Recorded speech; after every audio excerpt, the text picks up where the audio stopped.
Vamos para mais um cafezinho e hoje voltando a falar de DDD, que não é descagem direta alguma coisa, não lembro mais o que é DDD, é Domain Driven Design. Bom, ontem eu marquei aqui um comentário que alguém fez, que pelo que assim, eu não lembro direito, só marquei assim, DDD não é arquitetura. E aí eu queria falar um pouquinho disso aqui, porque assim, vamos diferenciar modelagem de arquitetura. É um pouco difícil, principalmente que o tema arquitetura ele é um pouco complicado, né? Antigamente, quando eu comecei a desenvolver, a arquitetura de software era basicamente modelagem de software, né? E eu não sei se isso era uma falta de concepção errada, né? Ou era uma coisa da minha área que eu trabalhava, né? Eu trabalhava com IDE, né? A gente trabalhava com uma ferramenta com ferramenta de desenvolvimento da Motorola na época. E a gente tinha. A gente. Modelar era básica. A arquitetura era basicamente entender como é que era o Eclipse, né? O suporte do Eclipse para fazer uma IDE e modelar as classes, né? Até porque assim, você tinha que conhecer aquela estrutura, conhecer. Eu lembro que eu meio que trabalhei com arquitetura naquela época e eu andava debaixo tinha um livro que era desenvolvendo para Eclipse, né? Mas a arquitetura não é isso, galera. A arquitetura é você, assim, hoje, pelo que eu entendo hoje, e eu sempre falo de arquitetura, tem vários vídeos meus aqui sobre arquitetura, né? E eu sempre ando com o livro do Lembas, que não tá por aqui, mas é um livro que eu li, eu comprei quando eu virei arquiteto, né? Eu já fui arquiteto de uma empresa, né? E eu comprei. Ah, tá bem aqui. É a base do. O livro é a base do. Onde eu tô botando o celular, né? Então eu não consigo mostrar, galera. Então eu comprei o livro quando eu li ele, né? É um livro assim. Ele é meio que uma bíblia da arquitetura de software, né? Tanto que eu contei a terceira edição, tem uma quarta edição que é melhor, mas eu não comprei porque ele é caro. É muito caro. Mas na época me recomendaram bastante, olha, já que você vai virar arquiteto, compra o do Lembas, dá uma lida, porque... e aí, assim, que eu vou falar aqui, né? Arquiteto não é só desenhar arquitetura, tá? Arquiteto tem um processo chamado de trade-off analysis, né? E aí o trade-off analysis vai fazer o quê? Vai pegar requisitos de qualidade, e aí qualidade é assim, tipo, ó, saber quantos acessos de áreas vão ter naquela ferramenta, quais, tipo, qual é o requisito mínimo de erro, né? Tipo, tem que dar erro a cada tanto, o máximo aceitável de erro é tanto, e traduzir isso em uma arquitetura. Tanto que se você pegar aquele livro, os fundamentos, eu também li até, Fundamentals of Software Architect, comprei em inglês na época, eu não esperei a tradução, você vai ver que ele, né, na verdade não esperei a tradução, é porque de vez em quando eu recebo um voucher do meu chefe que pode ser usado na Amazon Internacional, então eu compro livros em inglês por causa desse voucher, porque é a única coisa que a Amazon me deixa importar, Amazon.com, né? E aliás, tem um voucher desse pra usar, tem que comprar algum livro em inglês, né? Infelizmente tem que ser livro, porque é a única coisa que eles vendem internacionalmente, né? Eletrônico daria problema. E tanto que aquele livro lá, ele tem uma parte só sobre métricas, né? Eu não lembro se. Quando eu terminar de falar de DDD, eu vou falar um pouquinho dele, né? É que o de DDD, assim, meio que cansa, aí eu paro, aí eu volto de novo.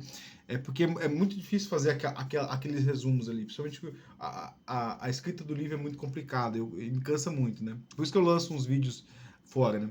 Mas a arquitetura, ele é sobre trade-off analysis. A trade-off analysis é o quê? É pegar os requisitos, pensar num desenho, mas aí no desenho arquitetural. E aí que eu falo, aí que é difícil. O desenho arquitetural, ele é diferente do desenho de DDD. Porque o DDD ele vai olhar para o negócio, para o domínio. Ele fala assim, olha, por exemplo, eu tô escrevendo um livro sobre modelando de sistema baseado em eventos. E vai ser só para o ano que vem. E estou bem lento mesmo, porque meu foco é mestrado. Então, quando eu não consigo fazer coisa de mestrado, eu pego nele, né? E aí tem uma parte lá que eu pego uma empresa fictícia, né? E divido ela em subdomínios, né? Falo assim, olha, o domínio deles é esse, né? E existem os subdomínios tal, e depois eu quero identificar quais são os bounded contexts, né? E aí, assim, a arquitetura ela se basearia nessa divisão.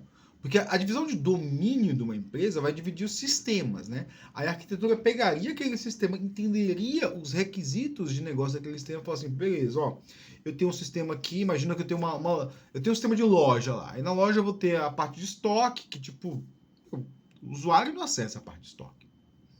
O usuário não acessa a parte de estoque, a parte de emissão de nota fiscal, e aí o pessoal de arquitetura pegaria aquela modelagem de sistemas e pensaria como ela seria feita. Falaria assim, olha, não, peraí, aqui, para você conseguir 10 mil acessos diários aqui, é, você precisa tal coisa.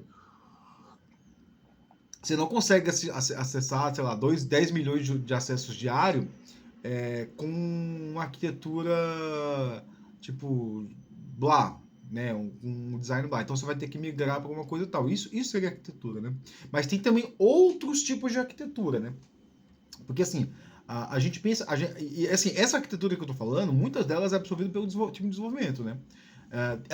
Ela vai existir como um departamento exclusivo quando ela depende de ter muitos contatos com clientes. Por exemplo, quando eu fui arquiteto, a grande parte do meu dia era reunião com cliente. Era reunião com cliente para o quê? Para eu entender os requisitos. Porque assim, se uma empresa fornece um produto. Que tem, assim, tem dois tipos de empresas que a gente tem que entender, né? Empresas que elas têm um produto que elas gerenciam, e empresas que elas têm um produto que elas entregam para o cliente gerenciar. Então, se você tem uma empresa que entrega para o cliente gerenciar, em muitos casos esse produto vai estar em diversas empresas, sobre diversos contextos, né? E aí, sobre diversos contextos, vai estar regido sobre diversas regras diferentes, né? Então, a gente teria que entender esses diversos clientes, escrever a arquitetura que daria suporte aos diversos clientes, né? Então, por exemplo, quando eu era arquiteto, uma das coisas que eu obriguei o time de dev ficou pé da vida comigo, foi que assim, olha, a gente vai fazer o front, era tudo Java, né? Mas assim, o front-end vai ter que se comunicar com o back-end por REST. Aí todo mundo ficou, pô, mas peraí, eu já tenho aqui o meu Vadim, na época eu usava Vadim, né? E o Vadim era o Vadim 8, não era tão bom. Ele vai ter que se comunicar por que ele não abre o JBA e pega? Porque tinha lá no contrato com uma das grandes empresas, que até deu problema agora, né? A empresa foi terceirizada malucamente, né? No contrato com as grandes empresas, né? Numa das principais clientes nossos, tinha um requisito lá que toda funcionalidade de front deveria ser exposta em REST. E aí, através de um API REST de fácil entendimento. Ou seja, se eu não fizesse essa obrigação, o cliente poderia olhar lá, porque assim, isso aí é uma RFP, né? Ele solta uma RFP, a gente tinha que. Ele solta uma RFI, né? E aí a gente dá as informações do nosso software, aí ele responde como RFP, e aí com essa RFP a gente dá uma proposta, se você for aceita, a gente conseguiu o cliente, né? É tipo um leilão de empresa privada, né? A empresa já era privada, mas era meio estatal, alguma coisa assim. Agora eu não lembro como é que era o negócio dela, né?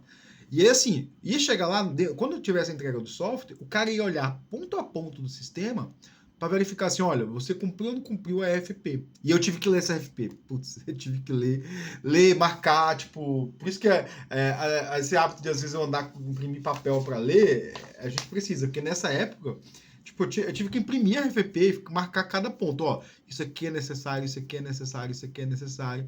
E quando eu fui escrever os tickets, né? A gente teve que botar tudo. E aí você fala assim, não, mas o time dev consegue fazer isso. Cara, o time dev até consegue fazer isso, mas ele não vai trabalhar. Porque assim, você pegar dois clientes desse aí, já vai um dia inteiro seu. Só tipo de ler uma RFP dessa, eram 2 dias, cara. Os 2 dias cansativo pra caramba. Isso é arquitetura. Arquitetura é você pegar requisito de negócios do cliente e transformar em requisitos de software, né? De qualidade, né? Não é nem requisito de software, é requisito de qualidade, às vezes, né? Então, tipo, por exemplo, o sistema não podia ter tempo de. Putz, como é que era? O sistema não poderia ter tempo de resposta. Não, o sistema não poderia ter downtime de mais de 9, sei lá, de 99, alguma coisa. Tinha que ser acima de 99%. Então as atualizações de sistemas poderiam ser. E aí isso aí tinha multa, tinha não sei o quê. Cara, então a arquitetura é uma coisa diferente, entendeu? A arquitetura não é modelagem de software.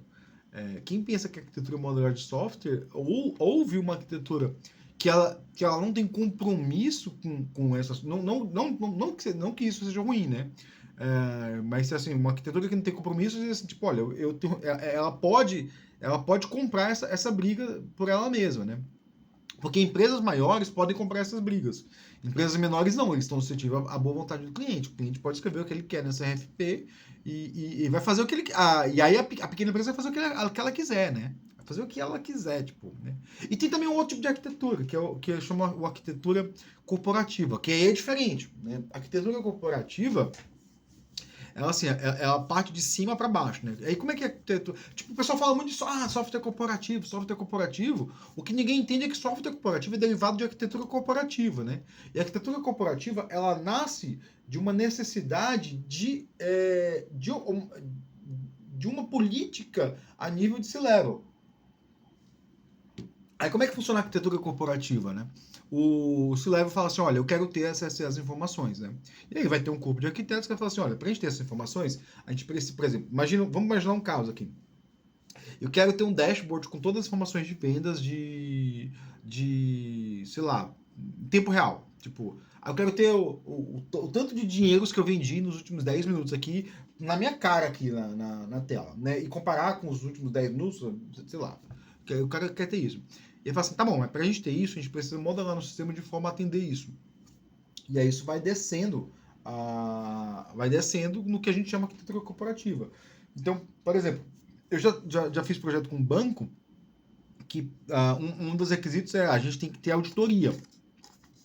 Toda alteração. E eu não entendia muito bem isso, né? Ele falava assim, ó, tudo que acontece no banco tem que estar registrado numa tabela de auditoria. Isso aí vem da arquitetura corporativa. A arquitetura corporativa definiu isso, ó. A gente tem que ter auditoria. Isso aí provavelmente vem de uma legislação, né? Tipo, por quê? Porque quem responde isso aí é o C-Level. Fala assim, beleza. Se houver uma fraude aí em tal coisa, né? Precisa uma tabela de auditoria para verificar como é que essa fraude ocorreu, fazer todo o tracking disso aí. Então, são requisitos que eles descem de uma outra fonte, né? Eles descem de uma fonte de... por exemplo, uma das coisas que, por exemplo, o CTO pode fazer é assim, ó, que isso o CTO da minha empresa faz, né? Eu quero saber quanto tempo o ticket ficou aberto, né? Por quê? Porque ele usa essa informação para negociar com o C-Level do outro lado. Ele fala assim, olha, mas espera aí, o CTO, ele sabe responder, da minha empresa, ele sabe responder isso rapidão. Ele fala assim, ó, a gente não teve nenhum ticket que ficou aberto mais de 2 dias, não, sem resposta. Então, por exemplo, ele pede pra gente, ó, responde o ticket até meia hora. Por quê? Porque sei lá, tipo, é o que ele quer de objetivo aqui para responder para o C-Level lá. E é uma coisa que desce da arquitetura corporativa. A arquitetura corporativa vai definir processo, arquitetura de software, às vezes, né? Então, tipo, quem define um processo por exemplo, em algumas empresas, né? Quem define um processo de suporte, como é que dá o processo de suporte, quando é que vai se chamar o suporte nível 1, nível 2, nível 3 e falar de setor de plantão. Então, se o negócio chegar para o nível 3 aí, eu posso ser acordado até o horário que o Alan Puro acorda, que começa a trabalhar, né? Depois que o Alan Puro, a pepina deles e aí eles se viram, né? Então, até acho que 11 da noite é o horário que eu sou chamado, né? Mas final de semana sou eu, então ferra. Mas é isso a arquitetura. A arquitetura é uma coisa diferente, não tem nada a ver com o DDD, né? A arquitetura tem um ponto de interconexão com o DDD, que é aquilo que eu falei, né? Se eu definir os domínios, se eu definir os subdomínios, quais são os contextos delimitados, né? E aí a arquitetura vai pegar isso aí como input para definir algumas coisas ali, ou vai pegar ou a arquitetura, a modelagem DDD vai pegar aquela entrada de arquitetura para definir os subdomínios. Fala assim, não, eu quero que tais sistemas se intercomuniquem, por exemplo. Eu quero que tal sistema, eu quero ter um dashboard tal, então eu faço, tal sistema vai ter que enviar mensagens a cada 10 segundos aí com todas, quer dizer, vai ter que enviar mensagens aqui para a gente fazer um sistema aqui que faz esse dashboard que o C-Level quer. Então era isso, pessoal. Resumidamente, DDD não é arquitetura e arquitetura não é DDD. São disciplinas diferentes, são visões diferentes de se olhar o software, né? E a arquitetura mesmo é uma coisa muito complexa, né? Você tem arquitetura de software, arquitetura de soluções, que eu nem falei de arquitetura de soluções, e a arquitetura corporativa, que é uma outra coisa, né? Isso aí, pessoal, meu cafezinho já acabou, deu 15 minutos, valeu!